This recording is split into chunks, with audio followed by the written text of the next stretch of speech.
Hidayah bisa datang kepada siapa saja, kapan saja, melalui siapa saja dan apa saja, atas kehendak Allah Subhanahu wa Ta'ala.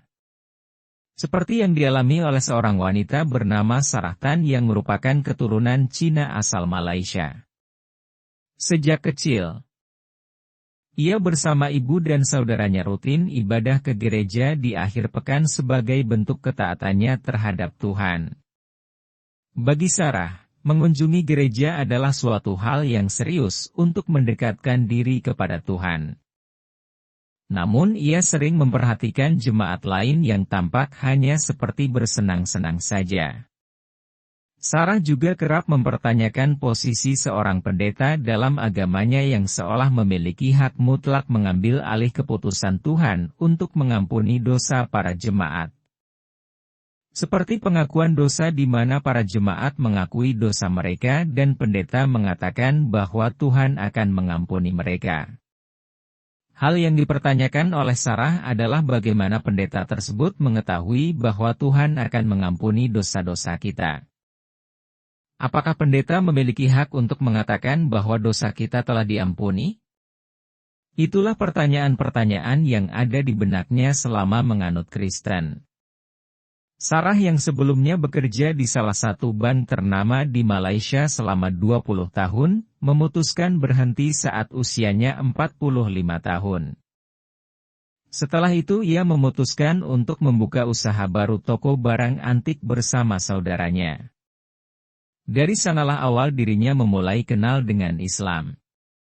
Kemudian ia bertemu dengan salah satu pelanggan seorang pria Melayu dan Muslim.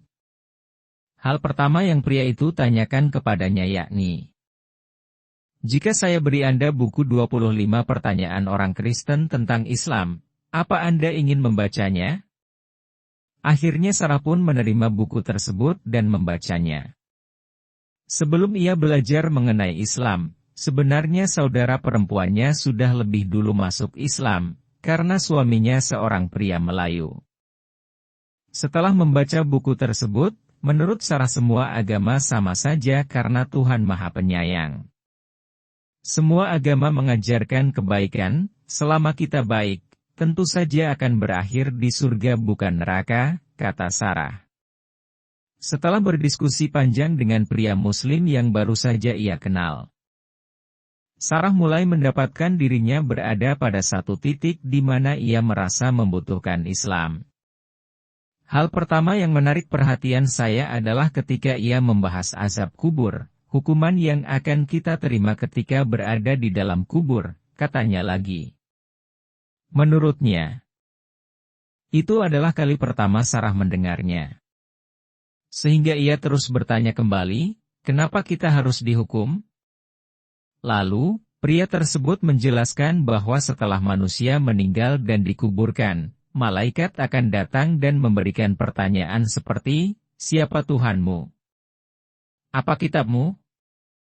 Satu hal yang membuatnya penasaran adalah, jika hal yang disebutkan oleh pria itu benar terjadi, dan ia tidak bisa menjawab pertanyaan malaikat, maka apa yang akan terjadi oleh dirinya?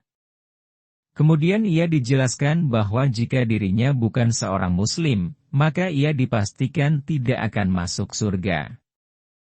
Lalu, pria tersebut seperti membuat pilihan kepada dirinya dengan mengatakan bahwa jika memang setelah kematian tidak ada yang namanya Tuhan dan azab kubur maka dirinya tidak akan rugi. Hingga akhirnya pada tahun 2014 Sarah membuka lembaran baru dalam sejarah hidupnya. Sarah melafalkan syahadat di Masjid Abdul Rahman, Sungai Petani. Kisah mualaf Sarah tak semerta-merta membuat jalan hidupnya mudah, ia juga sempat mengalami kekhawatiran dan ketakutan akan kehilangan hubungan baik dengan keluarganya yang menjadi cobaan terbesar bagi dirinya. Hal itu dikarenakan kisah mualaf saudara perempuannya tidak begitu baik. Orang tuanya tidak lagi peduli dan tidak mau lagi berbicara dengannya. Hal itu membuktikan bahwa ibunya tidak menerima jika anaknya menjadi Muslim. Selama setahun sejak menjadi mualaf, Sarah melakukan ibadahnya secara sembunyi-sembunyi dari keluarganya. Hingga akhirnya sang ibu mulai mencurigai bahwa dirinya masuk Islam. Pada saat itu Sarah masih menyangkalnya dan takut untuk menceritakan semuanya karena tidak ingin ibunya sedih. Pada akhirnya, Sarah tidak bisa menahannya lagi, karena ia merasa tidak leluasa untuk melakukan ibadahnya, dan mengakui bahwa dirinya telah masuk Islam kepada ibunya. Sejak pengakuannya, ibunya mulai menjauhi dirinya dan ia merasa hubungannya dengan sang ibu sudah terputus.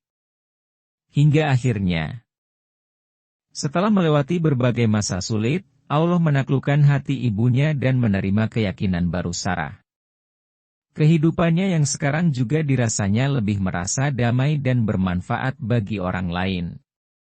Apalagi setelah bertemu dengan Haji Komarudin, pendiri IPSI di mana Sarah juga bekerja di sana sebagai sekretaris dan bendahara. Sarah juga melakukan dakwah dan konseling serta berterima kasih kepada pendiri IPSI tersebut. Menurutnya, pekerjaan itu adalah pekerjaan yang sangat berharga, yang bisa dijalaninya sampai akhir hayat. Itulah kisah mualaf Sarah dari Malaysia yang bisa dibilang tidak mudah.